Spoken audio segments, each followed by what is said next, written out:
Assalamualaikum warahmatullahi wabarakatuh. Waalaikumsalam warahmatullahi wabarakatuh. Selamat siang Bapak Ibu.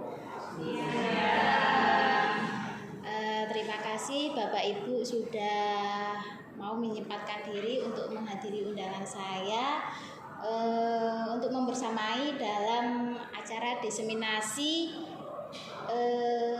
budaya positif yang saya dapat selama mengikuti pendidikan guru penggerak sampai pada modul 1.4. Nah, sebelumnya marilah kita mengucapkan syukur kepada Tuhan Yang Maha Esa karena atas limpahan rahmat dan hidayahnya kita masih diberi kesempatan untuk bertemu dan diberikan kesehatan bertemu di ruangan ini dalam keadaan sehat, tak kurang suatu apapun. Oke, di sini saya mau memaparkan mengenai budaya positif. Mungkin Bapak Ibu mungkin lebih paham ya daripada saya, tapi di sini saya bukannya mau menggurui atau sok pinter begitu, tapi karena ada ketugasan dari aksi nyata untuk pengimbasan tentang budaya positif, jadi saya mengharapkan kehadiran Bapak Ibu pada siang hari ini. Oke Bapak Ibu, nanti jika ada hal-hal yang mungkin tidak sesuai dengan pemahaman Bapak Ibu, saged dikonfirmasi nggih. Di sini saya sama-sama belajar seperti itu. Oke, budaya positif. Kemudian di sini ada beberapa hal yang dipelajari pada modul budaya positif. Ada konsep kunci modul budaya positif. Yang pertama ada perubahan paradigma belajar, disiplin positif, motivasi perilaku, kebutuhan dasar, posisi kontrol, keyakinan kelas, dan segitiga restitusi. Nah, ini peta konsep dari modul disiplin positif. Jadi menurut saya modul disiplin positif ini sangat berat. Sangat berat, materinya banyak, kemudian ada aksi nyata, kemudian tugas-tugasnya juga banyak. Ya mohon doanya nih Bapak Ibu, semoga saya bisa menyelesaikan sampai akhir, sampai Desember nanti. Ini sudah mengkis-mengkis ibaratnya. Nah, untuk yang pertama tadi perubahan paradigma belajar. Apa perubahan paradigma belajar?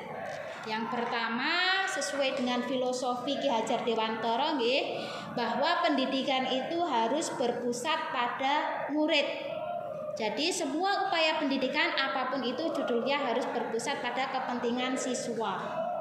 Nah, termasuk program-program sekolah, kemudian apa yang kita siapkan untuk pembelajaran itu juga harus berpusat pada siswa.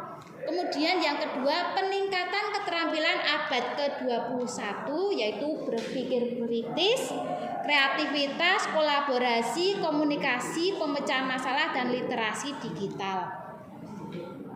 Kemudian ada teknologi harus bisa dimanfaatkan sebagai fasilitas pendidikan.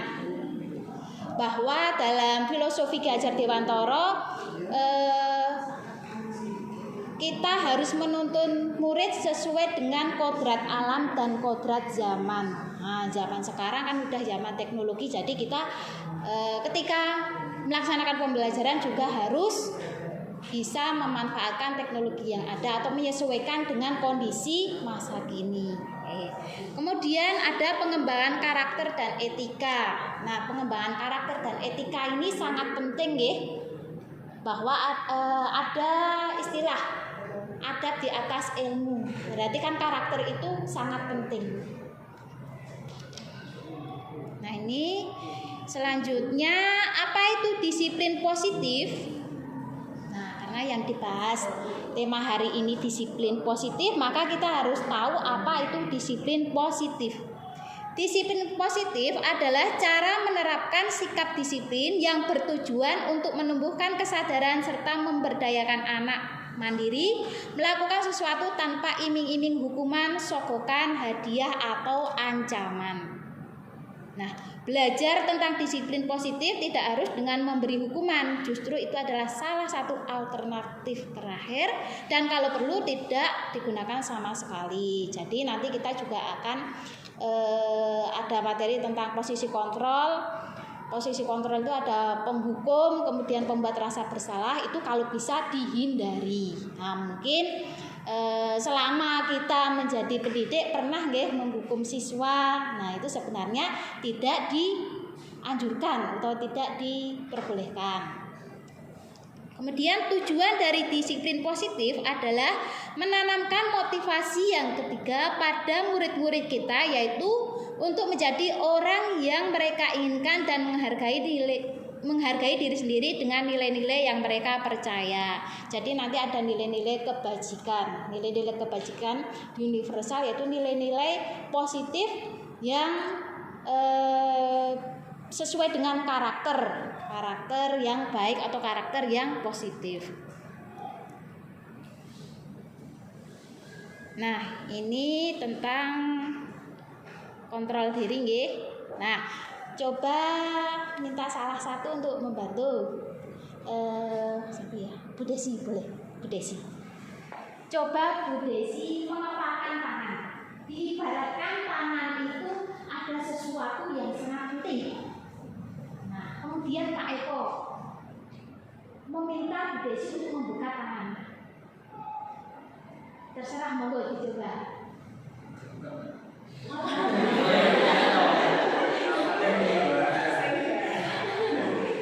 Terserah dengan mau terakhirnya. Wah, berat nih Pak. Mau dirayu Bu Desi supaya mau membuka tangannya. Bu Desi dibuka tangannya. Tidak mau. Yang mesra kamu. Ya terserah. Oh, gitu ya. Sangat penting karena ya. Iya, ada sesuatu yang sangat penting.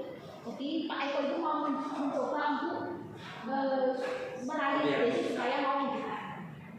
Nanti diberi 100.000. Nah, sampai ini.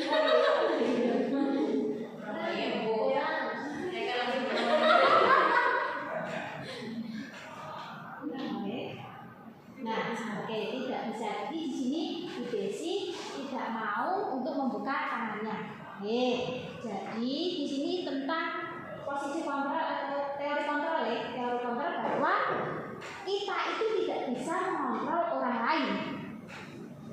Jadi jenengan mau mengontrol Bu Desi nggak bisa nih. Termasuk kita tidak bisa untuk mengontrol siswa. Justru siswa itu ya bisa mengontrol dirinya sendiri. Ini. Nah, itu tentang teori kontrol. Nah, kita tidak bisa mengontrol orang lain, hanya kita yang mampu mengontrol diri kita sendiri. Oke. Nah, pernahkah kita melakukan sesuatu untuk mendapatkan hadiah, penghargaan, atau menghindari teguran? Pernah. Termasuk kita mau melakukan pelatihan supaya mendapatkan sertifikat. Nah, seperti itu nih. Nah, termasuk motivasi apa itu? Motivasi internal atau eksternal? Eksternal, ya, dari luar. Karena kita mengharapkan hadiah atau sertifikat atau penghargaan. Mungkin kita juga pernah melakukan sesuatu karena adanya dorongan dari lingkungan, dorongan orang lain, atau menghindari rasa sakit atau ketidaknyamanan. Nah, termasuk saya dulu pertama kali saya mendaftar guru penggerak karena dorongan teman-teman. Nah, seperti itu, saya akui ya. Karena dorongan teman-teman. Nah, kemudian ada motivasi dari Bapak Kepala Sekolah, jadi akhirnya tergerak saya untuk mendaftar guru penggerak. Oke. Nah, terus siswa, sekarang ke siswa. Siswa mungkin dia tidak berusaha untuk tidak terlambat masuk sekolah supaya menghindari hukuman. Nah, itu kan berarti ada motivasi di situ. Kemudian dipaksa dulu baru terbiasa. Apakah perlu dipaksa dulu baru terbiasa? Ya, kadang bisa seperti itu ya. Kita dipaksa dulu baru akan terbiasa. Nah, ini dia 3 motivasi perilaku manusia menurut Ian Bosen. Yang pertama, untuk menghindari ketidaknyamanan atau hukuman. Nah, itu termasuk motivasi internal. Nah, Seperti tadi, kita berusaha untuk berangkat pagi supaya tidak telat absen. Karena kalau sering telat absen, kita bisa dipanggil sama Bapak Kepala Sekolah atau ditegur Bapak Kepala Sekolah. Kemudian yang kedua, untuk mendapatkan imbalan atau penghargaan dari orang lain, itu juga termasuk motivasi eksternal. Nah, seperti yang tadi sudah dijelaskan, kita melakukan sesuatu kadang karena pengen dihargai atau pengen mendapatkan penghargaan, pujian dan lain-lain. Nah, di sini pertanyaannya biasanya apa yang saya dapatkan kalau melakukan itu? Kalau yang pertama tadi, apa yang akan terjadi jika saya tidak melakukan itu? Kemudian yang ketiga, nah ini untuk menjadi orang yang mereka inginkan dan menghargai diri sendiri dengan nilai-nilai yang mereka percaya. Ya, ini yang diharapkan ada motivasi internal. Nah, mungkin kalau kita berangkat tepat waktu, itu kita sebagai guru karena memiliki nilai-nilai tanggung jawab, mau memberikan contoh kepada anak-anak supaya anak-anak juga tidak terlambat. Karena karena guru itu kerato bosonya apa? Digugulan, ditiru. Oke. Nah, jadi pertanyaannya untuk yang ketiga, akan menjadi orang seperti apa jika saya melakukan itu? Oke, di sini bisa dipahami nggih? Ya. Nah, ini nilai-nilai yang diyakini yaitu nilai-nilai kebajikan universal seperti ini ada beriman bertakwa kepada Tuhan Yang Maha Esa, mandiri, bernalar kritis, itu nilai-nilai yang ada di profil pelajar Pancasila. Kemudian ada toleransi, rasa hormat, integritas, mandiri, menghargai, antusias, empati, dan masih banyak lagi. Nah, ini adalah beberapa nilai-nilai kebajikan universal untuk pembentukan karakter. Nah, ini hanya tips menghadapi murid yang berperilaku buruk. Yang pertama, jangan langsung menghakimi murid. Ajaklah bicara dari hati ke hati. Kan ada toh langsung dijudge, kamu telatan atau kamu salah seperti ini bla bla bla bla. Jadi kita jangan langsung menghakimi murid, tapi kita harus tahu murid itu melakukan keburukan itu alasannya apa. Kita harus gali alasan-alasan dari murid. Mungkin ada kebutuhan yang tidak terpenuhi. Kemudian yang kedua, jadilah pendengar yang baik untuk mereka hingga mereka menceritakan motivasi atau alasannya. Kemudian yang ketiga, membimbing murid untuk memahami konsekuensi yang mereka dapat atas perilakunya.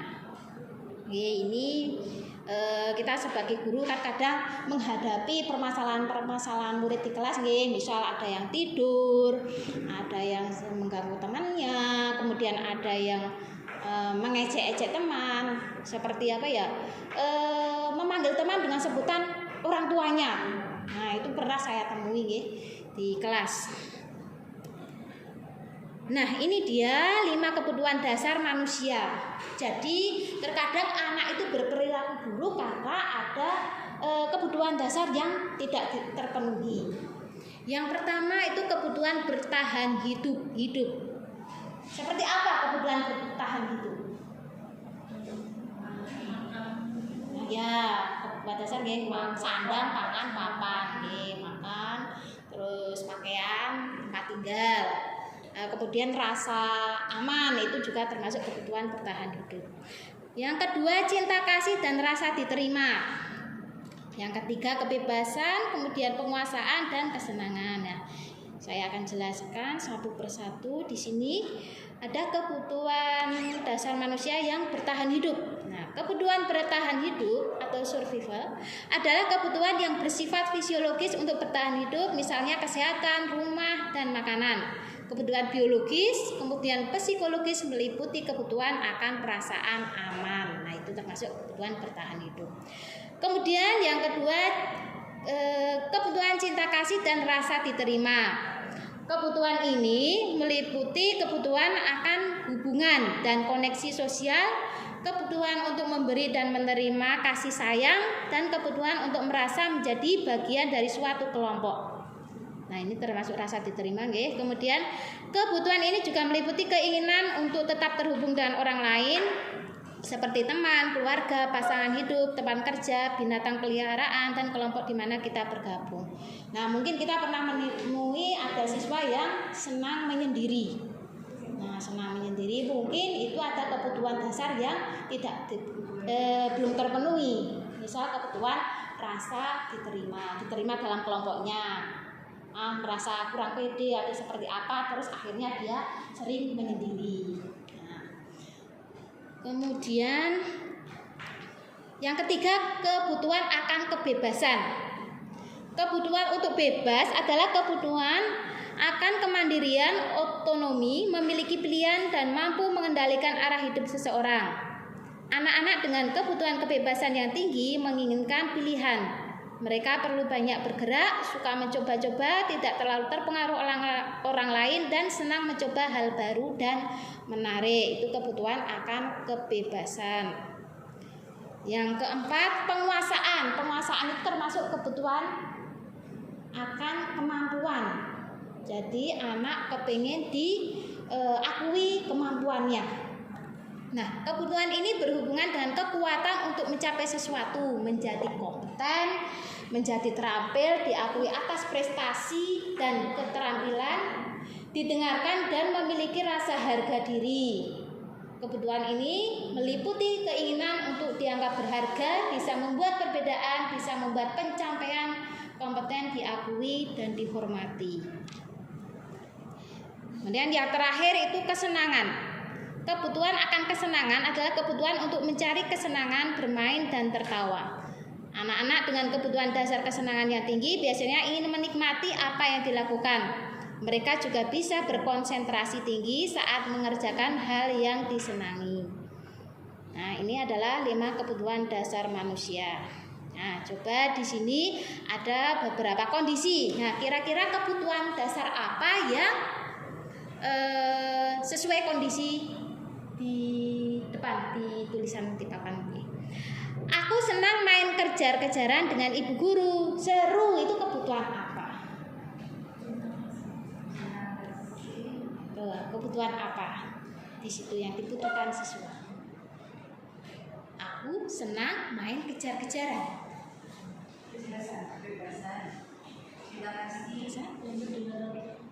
Apa ya? Nah, tadi ada cinta kasih dan rasa diterima, bertahan hidup, kebebasan, kesenangan, penguasaan. Yang mana? Kesenangan, ya, kesenangan. Kemudian yang kedua, ibu kejar aku karena ibu guru sayang aku. Maka pekerjaan apa? Kebutuhan cinta kasih dan rasa diterima. Yang ketiga, aku hebat kan? Bisa bikin ibu guru kejar aku. Penguasaan, kan dia merasa hebat, merasa diakui kemampuannya. Kemudian yang keempat, aku bosan belajar mewarnai terus di dalam kelas. Ayo. Aku bosan belajar.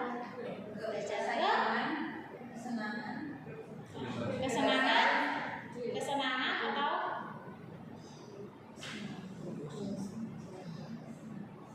kebebasan, karena dia pengen bebas, pengen memiliki kebebasan, bukan hanya mewarnai terus. Mungkin dia pengen bermain di luar kelas nih, jadi bukan hanya di dalam kelas. Nah, ini jawaban tadi, kesenangan, cinta kasih, penguasaan dan kebebasan. Kemudian ini ada lagi. Ibu guru bilang aku tidak boleh bersenandung sewaktu mengerjakan tugas. Katanya kelas harus tenang, tidak ada suara, kan nggak seru jadinya. Ayo. Kebutuhan dasar apa yang tidak terpenuhi di sini? Kebebasan. Apa, kebebasan atau kesenangan? Oke, nanti kita lihat ya jawabannya. Kemudian yang kedua, ibu guru tidak menyapa aku hari ini, padahal aku pakai jepit rambut baru. Ya, kasih sayang. Oke. Yang ketiga, aku sebel gambarku tidak rapi, malah ibu guru nunjukin ke teman-temanku di depan kelas. Itu seperti dipermalukan ya di sini kan. Ditunjukkan gambarnya yang tidak rapi di depan teman-temannya. Kira-kira kebutuhan apa yang tidak terpenuhi di sini.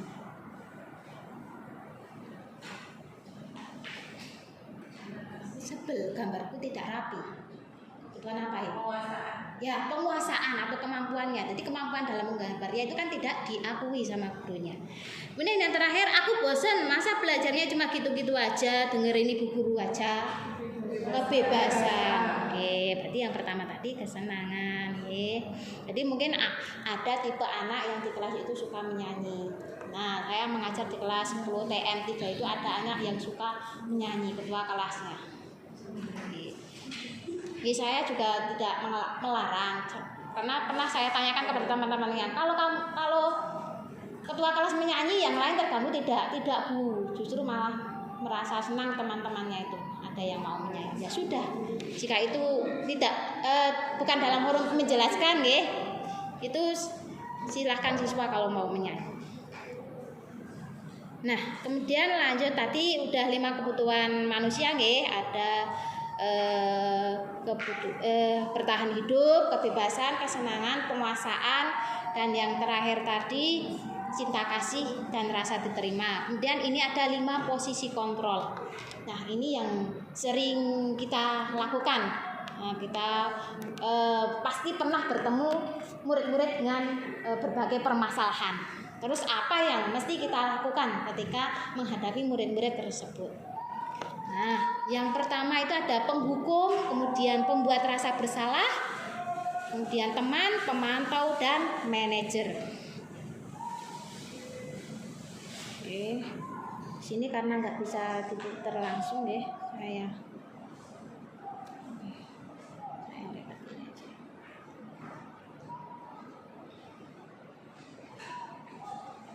Video satu. Nah, coba jenengan simak video berikut. Tidak usah ganggu teman yang lain.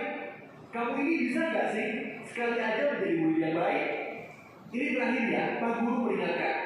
Kalau kamu sekali lagi membuat kacau, kamu akan Bapak keluarkan dari kelas. Mendengar perkataan Pak Tejo, Adi terdiam dan duduk, tak berkata dia sepatah pun. Pak Tejo kembali ke depan kelas. Adi terlihat mencoret-coret bukunya dengan gerak, wajahnya bergerak.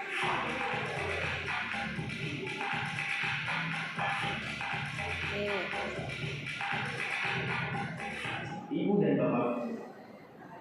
Lanjut ke sini tadi nih. Salah.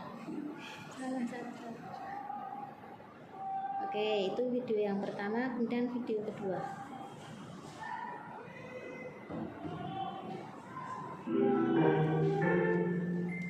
Ibu sudah persiapkan permainan nih. Dari sini nanti akan ditentukan siapa yang presentasi duluan. Kalian siap? Mia, sekarang giliran kamu ya. Maaf Bu, bahan presentasi saya belum selesai. Iya, apa-apaan kamu ini? Sudah dari minggu lalu kita bicarakan untuk presentasi, malah tidak buat. Lupa lagi. Kamu kapan sih bisa ada tugas? Sesudah semua temanmu presentasi, kamu ibu buku menyanyi di depan semua temanmu ya.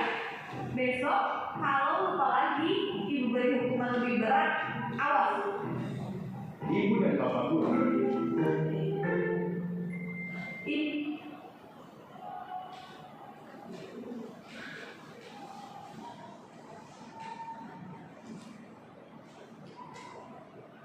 Oke, dari 2 video tadi, kira-kira posisi kontrol yang diterapkan guru apa? Pemberi rasa bersalah atau penghukum?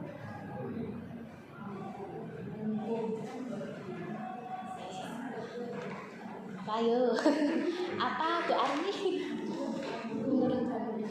Oh, penghukum dan pemberi rasa bersalah. Oke, kita lihat ya. Di sini, oke, jadi penghukum. Jadi yang dilakukan Pak Tejo tadi menghukum muridnya. Nah, untuk posisi kontrol penghukum, yang pertama, seorang penghukum bisa menggunakan hukuman fisik maupun verbal. Nah, fisik ini misalnya apa? Fisik. mabok, jewer, nggih disuruh berdiri di kelas. Nah, dulu ketika SD mungkin saya pernah merasakan bukan merasakan pernah melihat kalau guru-guru zaman dulu itu biasa melakukan hukuman secara fisik ya. Ada teman saya yang pernah sampai hampir dinyonyos pakai rokok. Nah, itu. Terus ada yang pernah ditampar menggunakan buku. Itu zaman SD saya pernah melihat kejadian seperti itu. Nah, tapi untuk saat ini itu tidak diperbolehkan Jadi kita harus bijak dalam memperlakukan siswa yang bersikap buruk. Kemudian yang kedua, orang-orang yang menjalankan posisi penghukum senantiasa mengatakan bahwa sekolah memerlukan sistem atau alat yang dapat menekan murid-murid lebih dalam lagi. Nah, kemudian yang nomor 3, nada suara tinggi, bahasa tubuh, mata melotot, dan jari menunjuk-nunjuk, menghardik, menyakiti, menyindir, atau membuat malu anak. Jadi bisa kita tidak melakukan hukuman fisik, tapi kita membuat malu anak di depan teman-temannya, itu termasuk hal yang tidak baik. Itu termasuk dalam posisi penghukum. Pernah tidak Bapak Ibu melakukan seperti itu? Itu untuk refleksi diri sendiri saja. Kemudian yang keempat, polanya penghukum menggunakan ancaman untuk mengatur murid-murid. Nah, ini posisi kontrol sebagai penghukum. Ini sebaiknya dihindari Nah, kemudian yang mungkin kalau di sekolah itu kan kadang ada hukuman untuk lari, keliling lapangan. Nah, itu kira-kira sesuai dengan teori kontrol yang mana? Bagaimana? Penghukum atau itu sebuah hukuman atau sebuah konsekuensi? Nah, tergantung. Kalau itu disepakati mungkin konsekuensi. Maksudnya sudah sepakat dengan murid. Kalau murid tidak tahu, berarti itu jadi hukuman. Misal pelajaran olahraga terus disuruh keliling lapangan. Nah, itu tapi kan sebelumnya mungkin Pak Guru olahraga pernah menyampaikan nanti kalau yang telat nanti lari keliling lapangan dan semua siswa menyetujui, berarti itu adalah bagian dari konsekuensi sudah disepakati, bukan hukuman. Saya lanjutkan. Hasilnya ketika kita melakukan posisi penghukum itu kemungkinan murid akan merasa gagal, kemudian marah, mendendam, atau bersifat agresif. Nah, kadang ada yang dimarahi hanya diam saja, tapi dalam hatinya dia dongkol, seperti itu. Jadi hanya diampet dalam hatinya. Nah, respon murid mungkin bisa aku tidak peduli. Nah, ketika dimarahi gurunya dia mungkin ngopo, ora urusan, seperti itu. Murid tidak akan mengulangi kesalahannya ya. Mungkin ada yang murid ketika dimarahi terus dia tidak akan mengulangi kesalahannya. Namun motivasi murid tidak datang dari dirinya sendiri, tetapi hanya karena takut dimarahi atau takut dihukum. Kemudian penggunaan hukuman akan merugikan murid di jangka panjang. Makanya untuk posisi penghukum ini sebaiknya dihindari. Nah, lanjut di video kedua.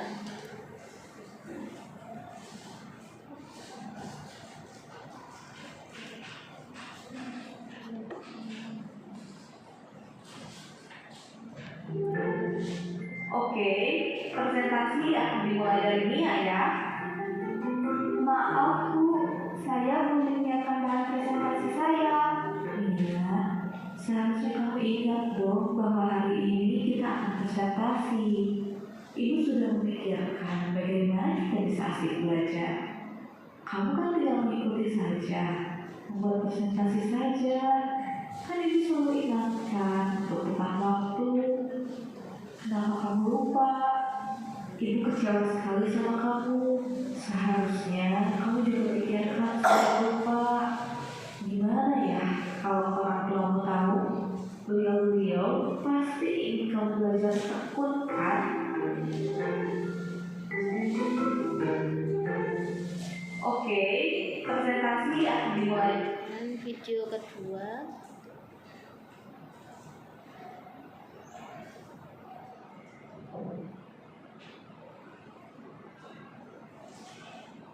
Kamu kenapa terlambat lagi, nak? Ya Tuhan, Naren. Kamu senang ya bikin ibu susah ya? Kalau kamu terlambat lagi, nanti ibu yang ditegur bapak kepala sekolah, nak. Disangka ibu tidak bisa membina kamu. Duh, gimana ini? Maaf Bu, Duh, Gusti Naren. Kamu suka ya kalau ibu ditegur bapak kepala sekolah? Terus, sekarang ibu harus tulis apa ya di buku absen? Ini kamu sudah sering terlambat loh. Ibu harus apa coba? maaf Bu, maaf sekali. Ya sudah, lain kali jangan bikin ibu susah lagi ya nak ya. Ibu tidak akan kuat lagi kalau kamu gini terus. Bisa jantungan kalau ibu ditegur bapak kepala sekolah. Sana cepat ke kelas. Maaf ya Bu. Oke. Kamu kenapa terlambat lagi nak? Nah, kira-kira di video kedua ini posisi kontrol yang diterapkan apa? Oke, ini membuat rasa bersalah.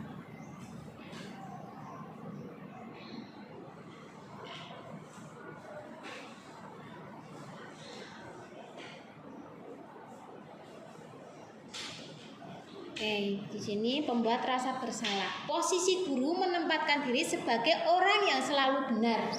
Kemudian murid di posisi salah atau kurang berharga. Yang kedua, pada posisi ini biasanya guru akan bersuara lebih lembut. Nah, tadi lembut guys suaranya daripada yang pertama. Yang ketika menghukum, pembuat rasa bersalah akan menggunakan keheningan untuk membuat orang lain merasa tidak nyaman, bersalah dan rendah diri. Dan yang ketiga, nada suara memelas, halus, sedih, bahasa tubuh merapat pada anak atau lesu. Dan yang keempat, di posisi ini murid akan memiliki penilaian diri yang buruk tentang diri mereka. Murid merasa tidak berharga dan telah mengecewakan orang-orang. Nah, ini pembuat rasa bersalah. Nah, hasilnya apa?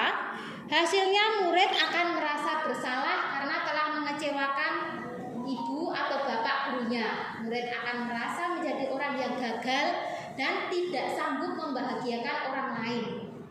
Murid tertekan seperti ini akan berbahaya bila meletus amarahnya, jadi hanya dipendam dan bisa menyakiti diri sendiri atau orang lain. Jadi sebaiknya posisi pembuat rasa bersalah itu juga dihindari.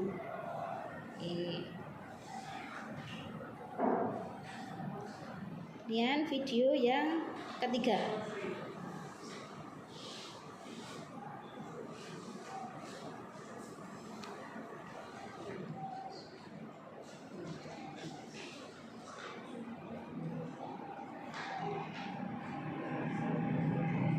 Selamat pagi Bu.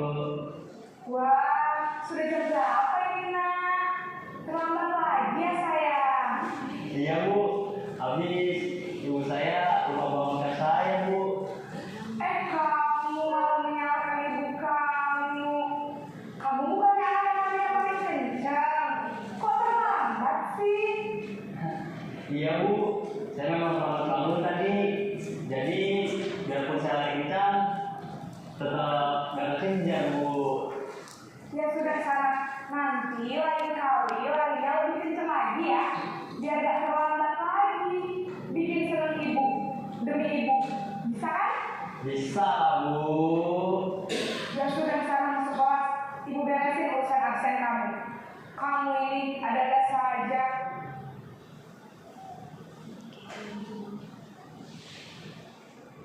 Dan video yang kedua. Selamat pagi Bu.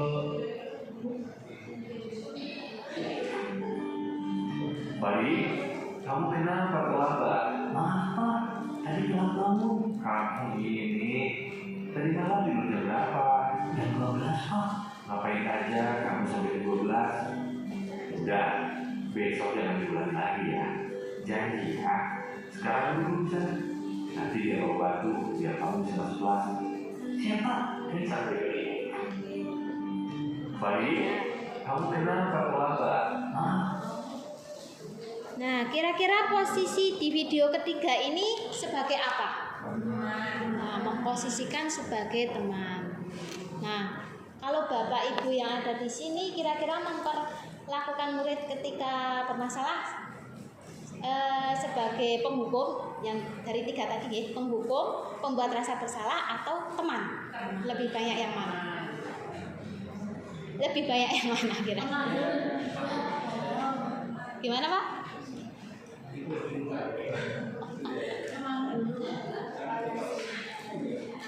Kalau teman-teman dari BK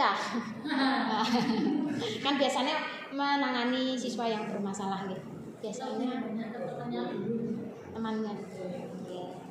Baru nanti tergantung kesalahannya apa bisa diberikan bukan punishment ya berarti ribet. Oh ribet. Hukuman tapi yang positif. Oh ya. Oke. Berarti bukan yang menghukum tadi nggih. Bukan yang langsung dihukum ketika kalau tim tatit mungkin pengalamannya. Kalau dari tim tatit bagaimana? Mungkin Pak Tri atau kira-kira kalau ada siswa yang melakukan kesalahan, misal sepatunya tidak lebih gimana? Ini ya. Jadi kita bukan sama sudah harapan dalam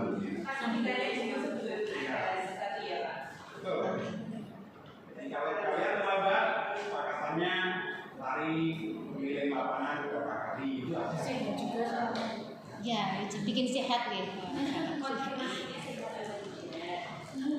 Berarti kan siswa harus sudah tahu nih kesepakatannya, sudah diberitahu kesepakatannya apa kalau terlambat. Oke, saya lanjutkan.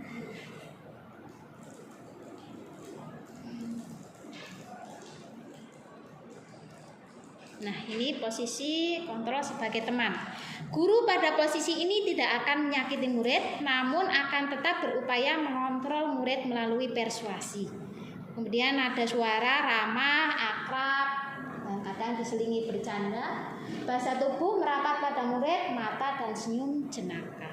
Hasilnya itu ada positif dan negatifnya nih kalau menggunakan posisi sebagai teman. Positifnya mungkin murid akan merasa senang dan akrab dengan guru. Nah, tetapi negatifnya murid menjadi tergantung atau bergantung pada guru tersebut. Tidak mandiri, tidak memiliki kesadaran terhadap kesalahan yang sudah dilakukan karena yang dia percayai, kalau saya membuat kesalahan pasti akan dibantu oleh guru tersebut. Nah, karena dia selalu memposisikan sebagai teman.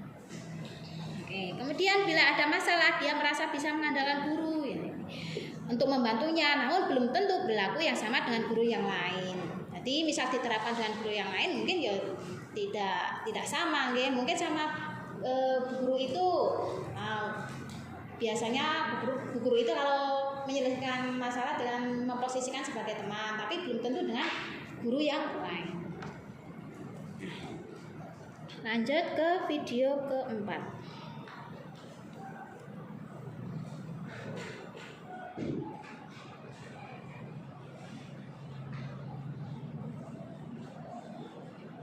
Nah, Ren, apa peraturan sekolah kita tentang jam berapa kita harus masuk sekolah, Nak?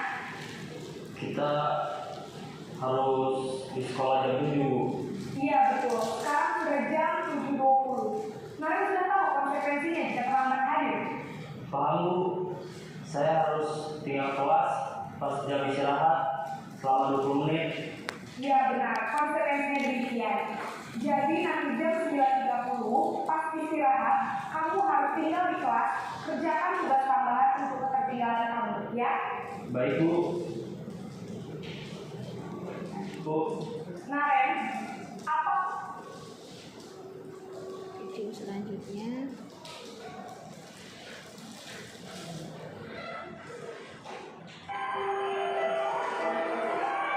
Anak-anak, sudah jam masuk kelas. Ayo berbaris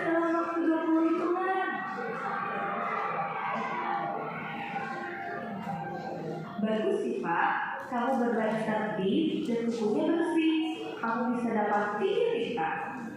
Kenzi, bagaimana peraturan mengenai kebersihan buku? Lalu bagaimana dengan buku Kenzi? Benar. Sekarang Kenzi pergi ke papan bintang dan ambil 2 bintang Kenzi. Simpan di meja ibu.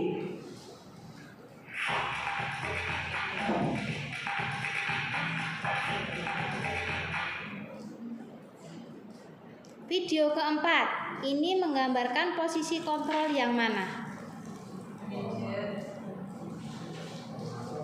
Pemantau, nggih, pemantau. Nah, posisi pemantau berdasarkan pada peraturan-peraturan atau konsekuensi. Jadi di situ guru memberitahu apa konsekuensi jika kamu melakukan kesalahan ini. Dengan menggunakan sanksi atau konsekuensi, kita dapat memisahkan hubungan pribadi kita dengan murid. Nah, beda dengan ketika posisi teman, nggih, itu terlihat akrab. Kemudian yang kedua, nada suara datar, bahasa tubuh yang formal. Hasilnya, murid memahami konsekuensi yang harus dijalankan karena telah melanggar salah satu peraturan sekolah, tetapi tidak memahami tujuan dari peraturan. Murid tidak dapat melihat esensi dari peraturan karena selalu dikaitkan dengan konsekuensi. Seperti tadi ketika lari keliling lapangan, sebenarnya kan di situ esensinya apa? Ketika murid konsekuensi ketika terlambat terus disuruh lari keliling lapangan.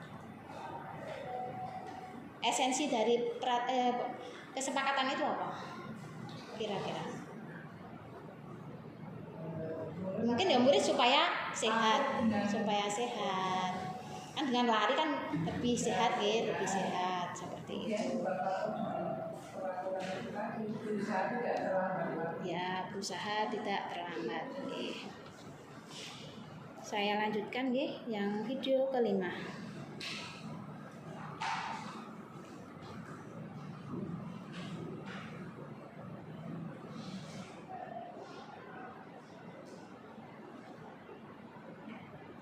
Selamat pagi Naren.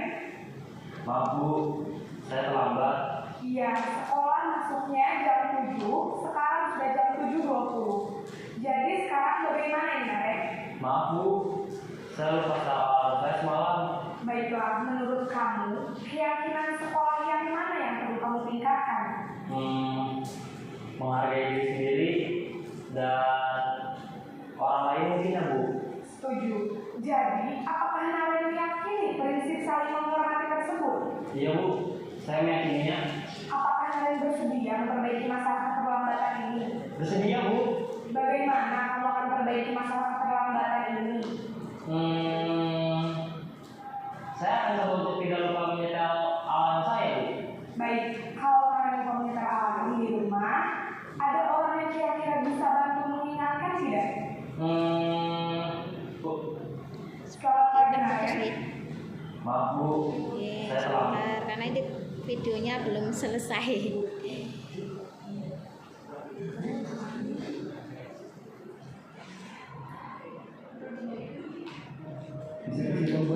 Nah, ini video lain. Aja Pak, lucu soalnya melihat ekspresi teman-teman. Menyenangkan itu tadi. Tapi bagaimana ya kira-kira perasaan teman-teman? Tergantung Pak, Apa keyakinan kelas kita? menghargai semua orang. Apakah Adi sudah terlihat seperti itu? Bagaimana agar Adi bisa terlihat seperti Nah, itu? ini Adi permasalahannya dia mengganggu temannya dengan ketika pembelajaran lempar-lempar kertas. Apakah Adi punya solusi lain untuk bisa mendapatkan kesenangan namun tetap menghargai orang lain? Bisa kasih tahu Bapak alasan kamu tadi? Bisa aja Pak, lucu soalnya melihat ekspresi teman-teman. Menyenangkan itu tadi. Tapi bagaimana ya kira-kira perasaan teman-teman? Tergantung Pak, Apa keyakinan kelas kita? menghargai semua orang. Apakah Adi sudah terlihat seperti itu? Bagaimana agar Adi bisa terlihat seperti itu? Minta maaf kepada teman dan Bapak. Lalu saya juga akan berhenti membantu teman saat pelajaran Pak. Apakah Adi punya solusi lain untuk bisa mendapatkan kesenangan, namun jika menghargai orang lain. Nih, bisa kasih tahu Bapak alasan kamu tadi? Iseng aja Pak. Nah, alasannya karena iseng. Berarti kebutuhan yang ingin dipenuhi adalah kesenangan, nggih. Kaitkan dengan kebutuhan dasar tadi. Ini lanjutannya video tadi. Apakah ada solusi lain untuk bisa mendapatkan kesenangan, namun tetap menghargai orang lain? Bermain bersama teman saat jam istirahat atau tidak antara pelajaran. Kalau Bapak mengadakan bermain lagi seperti semester kemarin, bagaimana Pak? Seru sekali waktu itu. Baik, Bapak hargai sehari untuk memperbaiki diri. Terima kasih juga sarannya Yani. Bapak akan coba pertimbangkan. Nah, ini posisi kontrol yang terakhir. Kira-kira apa posisi kontrol terakhir? Manajer. Nah, manajer ini posisi kontrol yang diharapkan bisa diterapkan oleh Bapak Ibu guru ketika menghadapi murid-murid yang bermasalah.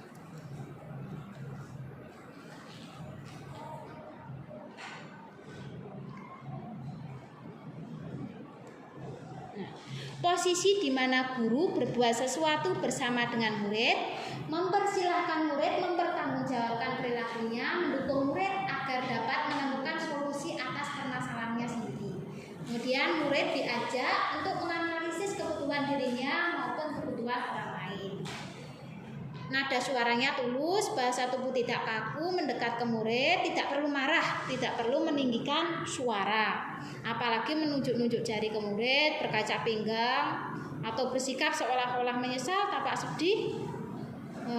Kemudian atau bersenda gurau menempatkan diri sebagai teman murid. Nah, hasilnya di mana posisi ini murid dapat menjadi pribadi yang mandiri, merdeka, dan bertanggung jawab atas segala perilaku dan sikapnya, yang pada akhirnya dapat menciptakan lingkungan yang positif, nyaman, dan aman. Jadi di posisi manajer ini guru menggali, menyatakan alasannya dulu apa, mungkin ada kebutuhan yang ingin dipenuhi dengan melakukan perilaku tersebut. Kemudian kita memancing murid supaya mau menemukan solusi dari permasalahannya atau solusi untuk memperbaiki kesalahannya. Itu di posisi manajer. Mengenai 5 posisi kontrol tadi, mungkin ada yang ingin dikonfirmasi dari Bapak Ibu?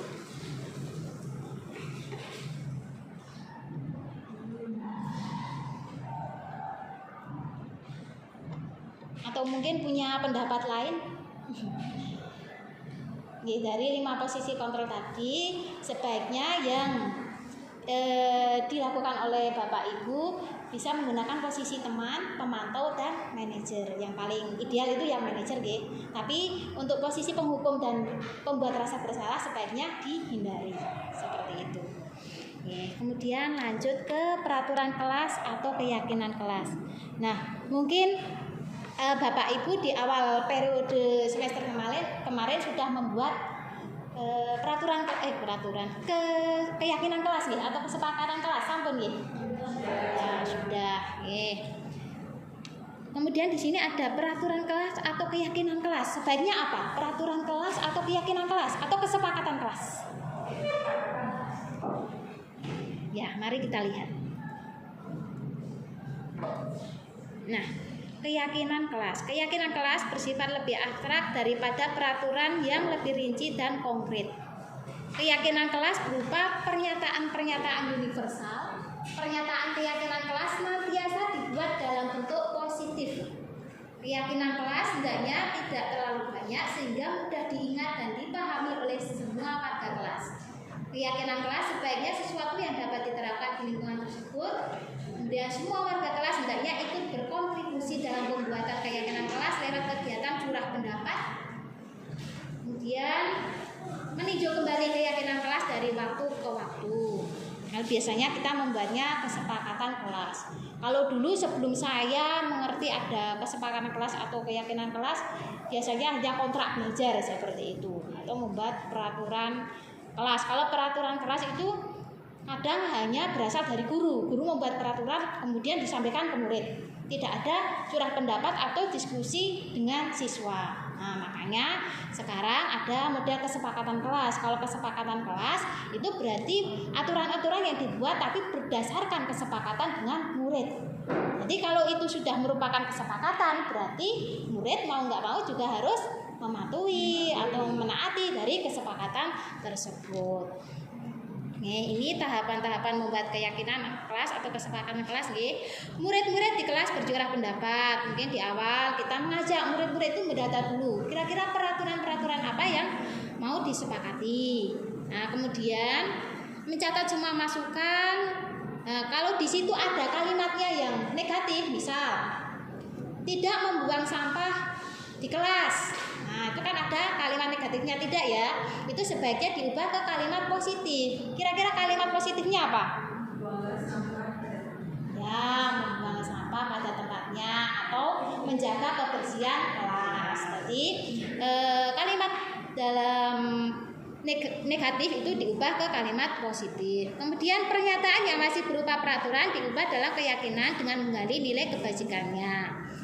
Kemudian meninjau ulang keyakinan kelas yang dibuat, kemudian ditempel di kelas. Tapi kalau ditempel di kelas itu mungkin kalau wali kelas dengan siswa yang dibaleni. Kalau hanya guru kelas mungkin ya nggak usah ditempel. Tapi ketika kita mau pelajaran mungkin bisa disampaikan atau secara berkala kita menyampaikan apa toh kesepakatan kelas yang telah dibuat supaya murid ingat. Nah, seperti kemarin saya membuat kesepakatan kelas itu siswa menggunakan HP hanya untuk kegiatan pembelajaran. Jadi ketika siswa pembelajaran kok malah HP digunakan untuk game, maka sudah disepakati untuk disita gurunya terlebih dahulu selama kegiatan itu berlangsung. Nah, di situ siswa jadi apa ya? Keinginan untuk bermain game itu berkurang seperti itu. Termasuk makan, saya tidak memperbolehkan siswa makan ketika pelajaran, tetapi kalau untuk minum boleh, kemudian makan permen boleh. Jadi ketika kemarin ada siswa yang makan, pembelajaran kok malah makan, ya saya kasih waktu. Misal kadang pergantian jam itu mesti ada siswa yang membuka bekalnya, mesti ada ya. Nah, itu saya kasih toleransi, misal 5 menit atau 10 menit. Kalau 10 menit nggak selesai ya silakan, kalau kamu mau melanjutkan makan ya keluar saja dulu. Nah, terus ibu tetap melanjutkan pelajaran. Tapi siswa biasanya terus mengakhiri dia makan tadi. Misal tadi masih makan terus diakhiri. Dia juga tidak mau mungkin kalau harus di luar kelas sendiri untuk makan. Seperti itu. Nah, ini beberapa keyakinan kelas nih. Misalnya kembalikan barang di tempatnya. Nilai keyakinannya apa? Dari kesepakatan kelas yang dibuat itu kita bisa menggali nilai keyakinannya atau nilai-nilai kebajikan universal yang diharapkan. Misal kembalikan barang ke tempatnya, itu nilai kerapian yang diharapkan. Kemudian hadir di sekolah 15 menit sebelum pembelajaran dimulai, maka nilai tanggung jawab. Tanggung jawab sebagai siswa itu apa? Dia tidak boleh terlambat. Nah, dilarang melakukan kekerasan, maka di situ ada nilai saling menghargai. Dilarang merokok, maka ada nilai kesehatan. Kemudian gunakan masker, itu nilai keamanan. Nah, ini kemarin beberapa dokumentasi, tapi hanya sedikit nih. Dokumentasi penyusunan kesepakatan kelas atau keyakinan kelas. Jadi dari awal itu bentuknya peraturan di situ kalimatnya masih ada negatif, kalimat negatifnya. Kemudian dari kalimat negatif itu diubah menjadi kalimat positif, menjadi sebuah kesepakatan kelas yang disepakati oleh seluruh siswa. Kemudian di situ kita menggali nilai-nilai kebajikan universal yang diharapkan. Jadi untuk membentuk suatu keyakinan kelas. Nah, di sini siswa berdiskusi membuat kesepakatan kelas dan menuliskannya di papan tulis. Nah, kemarin ada siswa menuliskan kesepakatan apa yang ingin disepakati di kelas tersebut. Ini kelas 10 dan kelas 11. Ini hanya beberapa contoh saja. Kemudian di sini saya juga menggali nilai kebajikan apa yang diharapkan dari kesepakatan kelas yang dibuat. Nah, saya juga selalu mengingatkan jika siswa itu kok lupa dengan kesepakatan yang telah dibuat, ya saya selalu mengingatkan. Nah, ini kemarin yang saya buat di kelas 11 DPIB 1.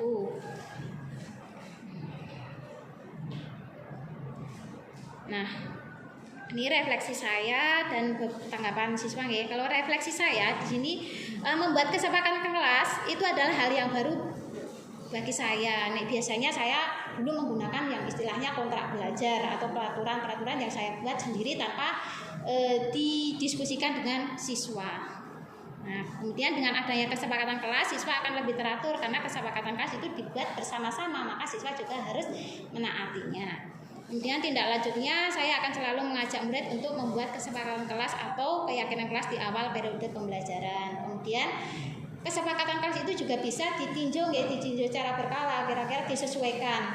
Ada yang perlu diubah atau tidak. Jadi ketika semester berjalan, tetap bisa di tengah-tengah semester kita bisa tinjau ulang kesepakatan yang telah dibuat. Nah, tadi kesepakatan kelas atau keyakinan kelas sudah, kemudian saya lanjutkan mengenai hukuman, konsekuensi, dan restitusi. Nah, hukuman atau konsekuensi itu adalah tindakan terhadap suatu pelanggaran. Kemudian restitusi itu adalah proses untuk menciptakan kondisi bagi murid untuk memperbaiki kesalahan mereka, sehingga mereka bisa kembali ke kelompok mereka dengan karakter yang lebih kuat.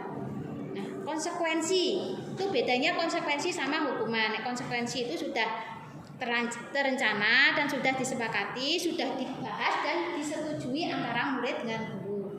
Kemudian murid tetap dibuat tidak nyaman untuk jangka waktu yang pendek, dibuat tidak nyaman tapi dalam jangka waktu yang pendek. Kalau hukuman itu bersifat tidak terencana dan satu arah, misalnya hanya dari gurunya sendiri, tidak ada perencanaan sebelumnya. Kemudian belum ada kesepakatan, hukuman yang diberikan bisa berupa fisik maupun psikis.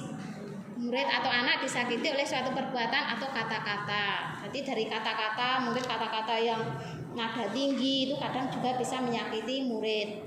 Atau hukuman fisik, nah itu juga bisa menyakiti murid. Kalau psikis apa? Mungkin dipermalukan di hadapan teman-temannya, itu juga termasuk hukuman dalam bentuk psikis.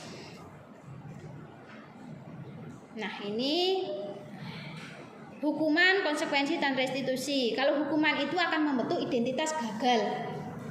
Kalau konsekuensi dan restitusi itu akan membentuk identitas sukses. Oke, saya lanjutkan. Nah, ini contoh kata-kata. Kalau hukuman itu bisa menggunakan kata-kata awas kalau dilakukan lagi ya, nanti awas kamu. Nah, itu diancam deh, itu kan hukuman. Nah, kemudian kalau konsekuensi lakukan apa yang saya katakan. Kemudian kalau restitusi, apakah hal ini yang sesungguhnya ingin kamu lakukan? Nah, ini saya lanjutkan di sini. Oke, ini hukuman atau konsekuensi. Menulis di buku catatan 100 kali, saya tidak ingin terlambat. Kira-kira hukuman atau konsekuensi? Nah, hukuman atau konsekuensi? Hukuman. Lari keliling lapangan karena terlambat masuk sekolah. Kira-kira apa? Hukuman atau konsekuensi? Oke. Membersihkan coretan yang dibuatnya di meja tulis. Menggantikan kertas tugas teman yang telah dicoret-coret. Murid diminta bertelanjang kaki sepanjang hari karena tidak menggunakan sepatu warna hitam sesuai peraturan sekolah. Oke, kita lihat. Nah, yang kedua tadi, kalau itu sudah menjadi kesepakatan, yaitu bukan hukuman lagi, tapi konsekuensi. Oke. Nah, kemudian berjemur di lapangan basket pukul 12 siang karena mau ngobrol dengan teman. Oke. Membersihkan tumpahan air di meja karena tersenggol pada saat belajar. Oke. Membersihkan WC sekolah karena mengatakan pacar kawannya. Nah. Lari mengelilingi lapangan basket 2 kali karena terlambat 10 menit untuk pelajaran PJOK. Kalau saya kesepakatan Konsekuensi. Oke, ini konsekuensi ya.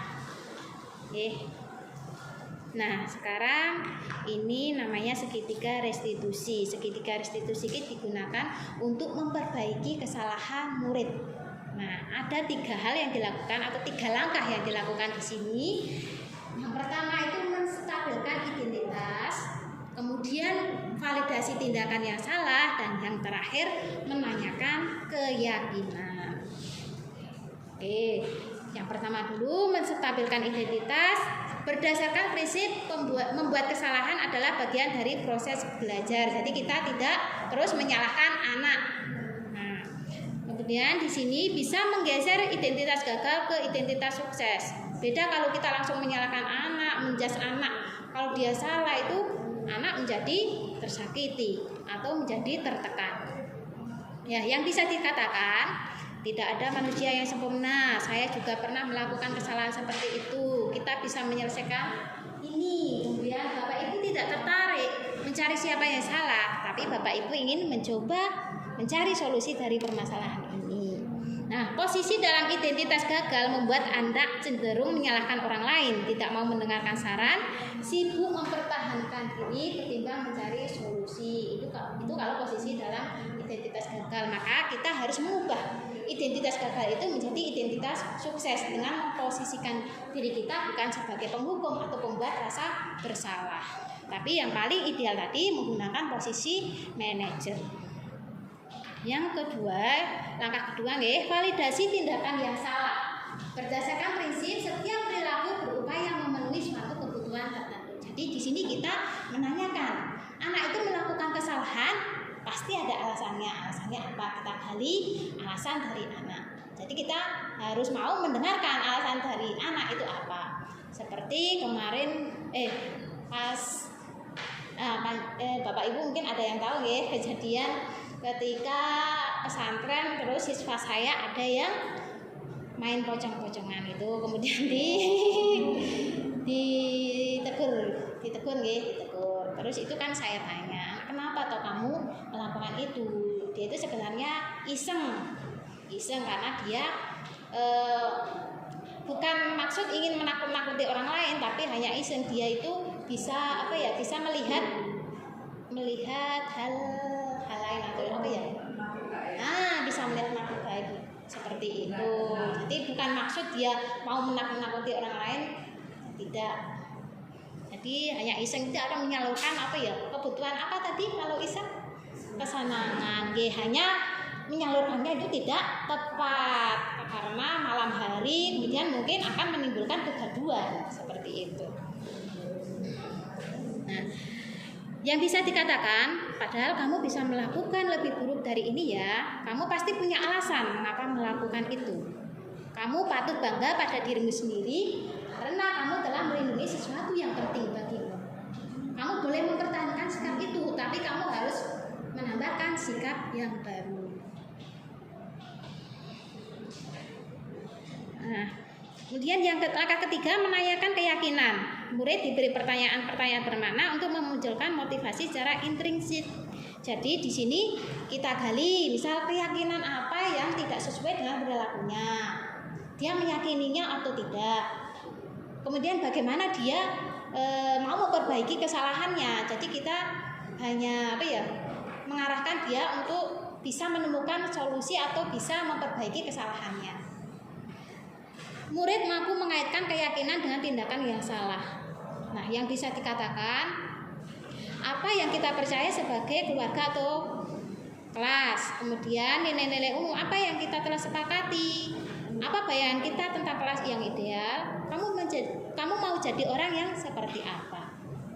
Terus bisa dengan menggunakan pertanyaan, bagaimana kamu mau memperbaiki kesalahan ini, seperti itu. Nah, ini contoh video segitiga restitusi ya, saya carikan di sini.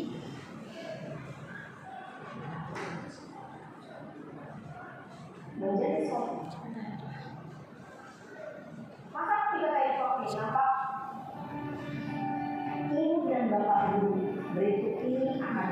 menunjukkan bagaimana seorang guru berada dalam posisi manajer menggunakan penerapan segitiga restitusi.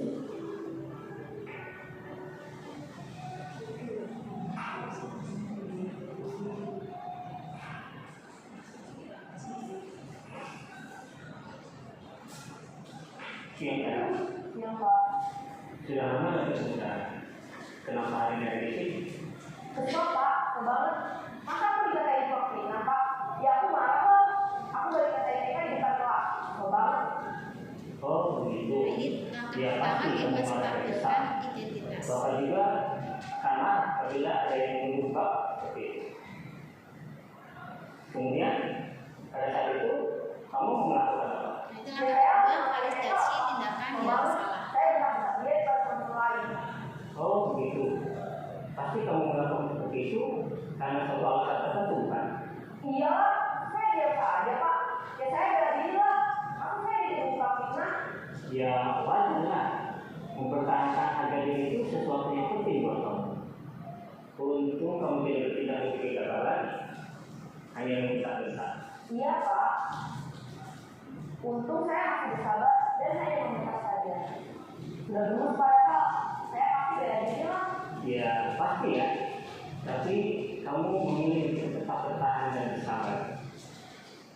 Kamu memilih untuk tidak berbuat lebih parah lagi kan? Iya. Nah, sekarang coba kita lihat tadi tindakan kamu Langkah ketiga, yang mentah-mentah menanyakan sekali. Tindakan kamu itu kira-kira sesuai dengan keyakinan kelas atau prinsip kamu tidak? Enggak Pak. Capek Pak jadi marah. Jadi keyakinan atau prinsip mana yang sesuai dengan keinginan kamu? Ya, saya sebenarnya sangat menghargai orang lain. Mungkin saat itu saya menjadi emosi, jadi tidak menyukai sikap itu. Kamu meyakini tidak? Menghargai orang lain itu penting buat kamu. Yakin lah Pak. Iya, setuju. Kita harus saling menghargai. Namun ada juga keyakinan yang kita sepakati yang perlu kita jalankan apabila kita sedang marah kan? Ya, saya bisa berubah aktif mulai dengan diri sendiri. Saya bisa jadi lebih sabar, mengambil waktu untuk berpikir mau apa selanjutnya. Kira-kira kamu bersedia memperbaiki masalah ini tidak? Sedia Pak. Kalau kamu memperbaiki masalah ini, kamu akan menjadi orang seperti apa? Saya akan menjadi orang yang bertanggung jawab kali ya Pak. Dan senantiasa proaktif. Iya, menurut kamu bagaimana rasanya menjadi orang seperti itu? Ya nyaman lah, bangga dan sabar dengan hal ini. Baiklah kalau begitu. Yuk kita pikirkan bagaimana memperbaiki masalah ini. Itu adalah contoh penerapan segitiga restitusi. Ibu dan Bapak Guru. Kita lanjutkan.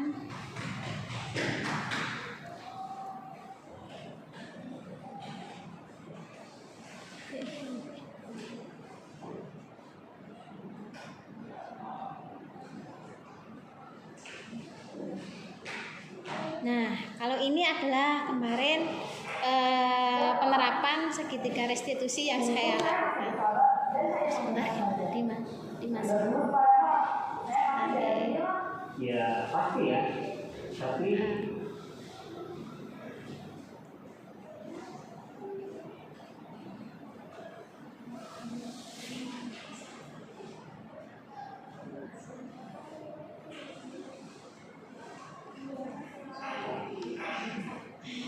Tapi mohon maaf ini mungkin kurang bagus ini. Kalau di video itu malah jadi enggak jadi apa ya kaku.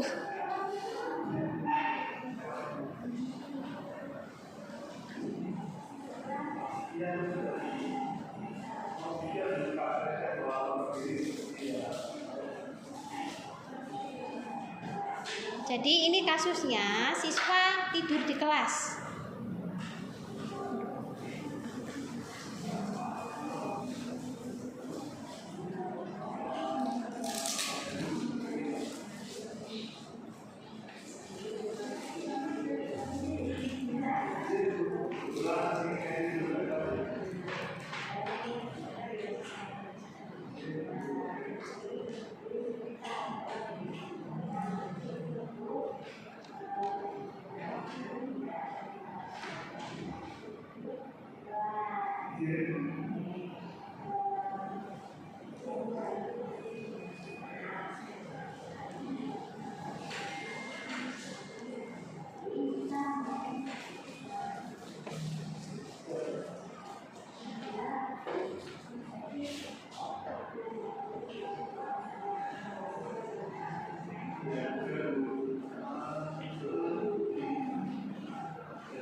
Nah, ini tanggapan siswa nggih.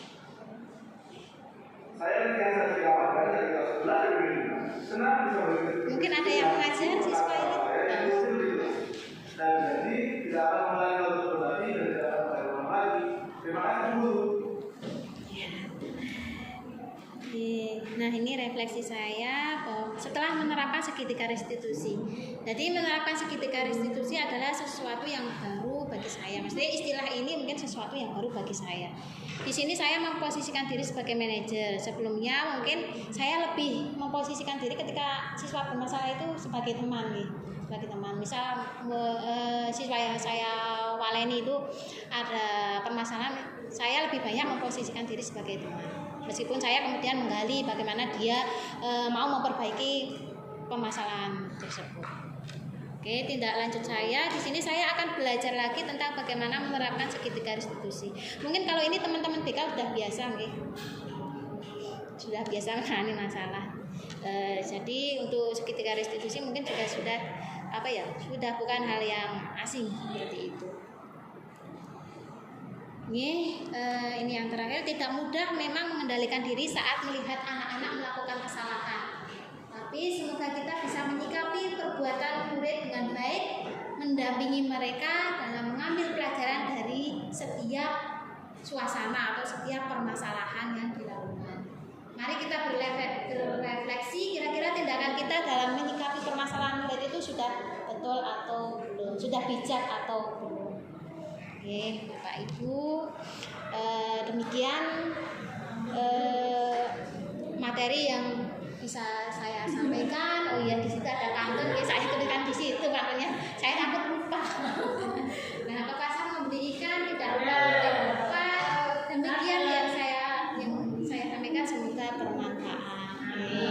Matur nuwun Bapak Ibu atas atensinya. Matur nuwun Bapak Ibu sudah meluangkan waktu untuk mengikuti diseminasi disiplin positif pada sore hari ini. Mohon maaf ini jam pulang jadi agak terlambat karena sudah melebihi dari jam 2. Sekali lagi saya ucapkan terima kasih. Mohon maaf atas segala kesalahan. Saya akhiri. Wassalamualaikum warahmatullahi wabarakatuh.